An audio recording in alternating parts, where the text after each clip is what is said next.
Day of reckoning for innumerate bankers. The late Eddie George, a former governor of the Bank of England, was very fond of a little joke that went as follows. There are three types of bankers, those that can count and those that can't. Sometimes jokes capture profound truths. In all the fuss about bank bonuses, we have heard about labor market realities from the bankers and moral and political philosophy from everybody else. We need to think more about simple arithmetics. All business people know that you can carry on for a while if you make no profits, but that if you run out of cash, you are toast. Bankers as providers of cash to others understand this well. They just do not believe it applies to their own business.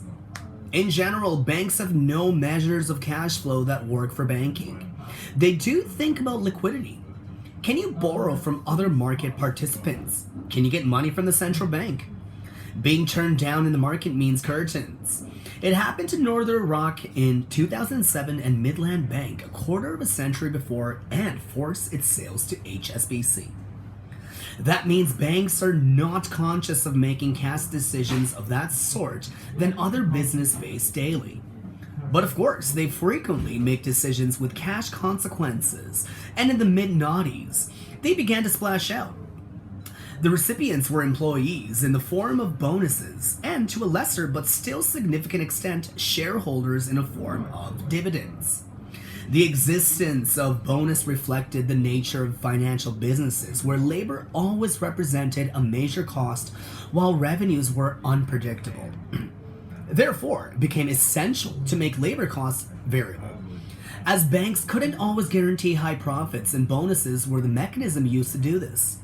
People in the city have always been paid well relative to others, but mega bonuses are quite new. From my own experience in the mid-90s, no more than 4 or 5 employees of Barclays, then investment bank, were paid more than 1 million euros, and no one got near 2 million euros. Around the turn of the millennium, things began to take off and accelerated rapidly.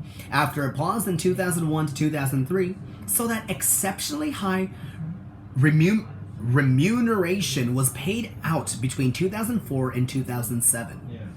Observers of financial services saw unbelievable prosperity and apparently immense value added.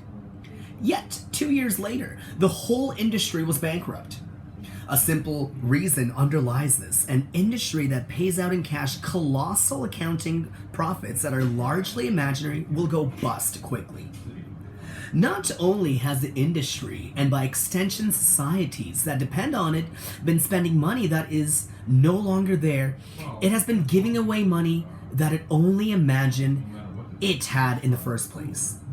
Worse, it seems to want to do it all again. How could they pay this imaginary wealth out in cash to their employees? Because they had no measure of cash flow to tell them they were idiots, and because everyone else was doing it. Paying out 50% of revenues to staff had become the rule, even when the revenues did not actually consist of money. How did the shareholders let them get away with this?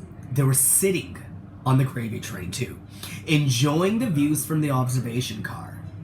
How did the directors let it happen? Innumeracy and inability to understand accounts.